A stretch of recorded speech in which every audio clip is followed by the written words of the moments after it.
So then, there have been running battles on the streets of the Bangladeshi capital Dhaka. The clashes between police and protesters have already claimed at least 3 lives.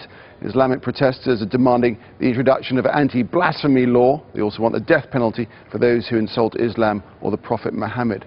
They've ignored a government-issued ultimatum to protesters to leave Dhaka by Sunday. Kimberly Vinnell has more on the day's events. Pelted with rubber bullets, a wall of protesters refused to back down, laying waste as they advanced through the Bangladeshi capital. Setting fire to cars and buildings, security forces held little back, turning the streets of Dhaka into a battleground. Demonstrators were answering a call from a fledgling group of hardliners. They're demanding a new blasphemy law and say offenders should be tried under the strict Sharia law.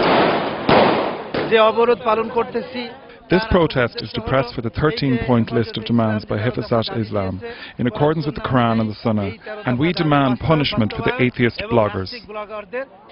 The atheist bloggers he's referring to are those using new media to advocate for a secular society in Bangladesh. And that's what the government of this Muslim-majority nation is fighting to uphold, a country governed by secular, liberal laws. Blocking off roads, protesters cut off the city entirely. And as the evening wore on, looters took over. And as opposition leaders continue to call their supporters to join the protests, Bangladesh must brace for larger rallies and more violence. Kim Vinnell, Al Jazeera.